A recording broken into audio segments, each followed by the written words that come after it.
by an alien government, which has divided the minority from the majority in the past.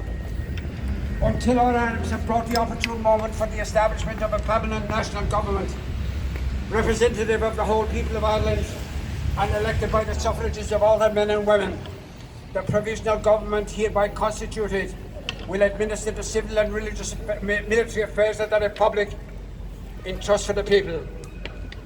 We place the cause of the Irish Republic under the protection of the Most High God, whose blessing we invoke upon our arms, and we pray that no one who serves that cause will dishonour it by cowardice, inhumanity or rapine.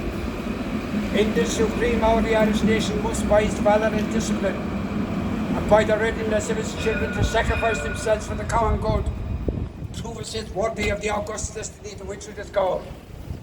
Signed on behalf of the Provisional Government, Thomas J. Clark, Sean McGibbon, Thomas McDonough, P.H. Pearce, Eamon Cant, James Connolly, Joseph Plunkett.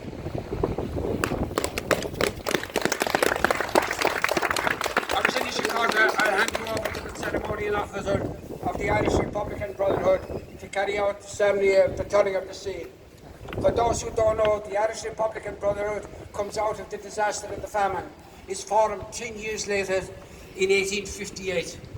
What the British were responsible for here in Ireland between 1845 and 1852, when 1.5 million poor people starved to death in their own country, which remained a major food exporter throughout the whole crisis. That could not have been done by the British without the connivance of the Catholic establishment and the Republican tradition that grew out of it, and out of 1848.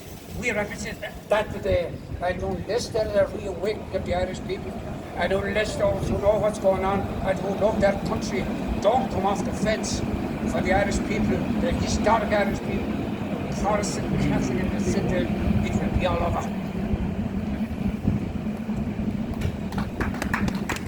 Good morning, from the Sovereign Constitution 1919. The sovereignty of the nation is inalienable. It is therefore not within the competence of any generation of the people to surrender that sovereignty which each generation holds in trust for the nation. The question of surrender of national independence may not be submitted to an electorate. And Article 10, the land of Éire belongs to the people of Éire and to them alone.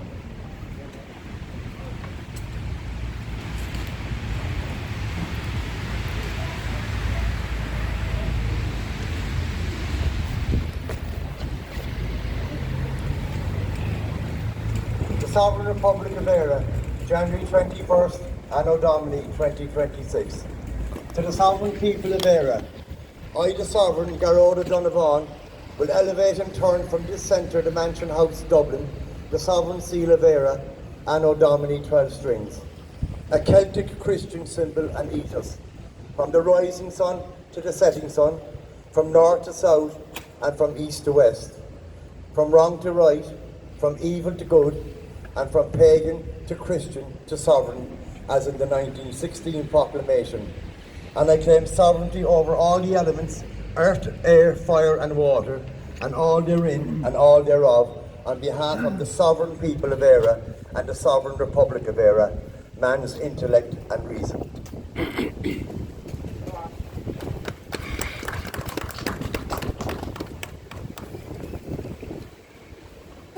From the rising sun to the setting sun, from north to south and from east to west, from wrong to right, from evil to good, and from pagan to Christian to sovereign.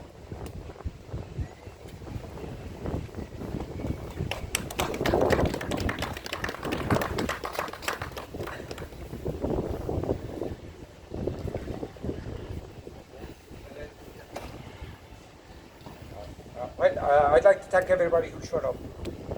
Yeah, these are important times in Irish history. And this election is coming up, and 2 elections coming up here in Dublin. And we remember what the working class in Dublin did in 1913 and how they were treated. When after 6 months on strike, they went back for a happening. You know, they'll have to rise again, or we're a finished people.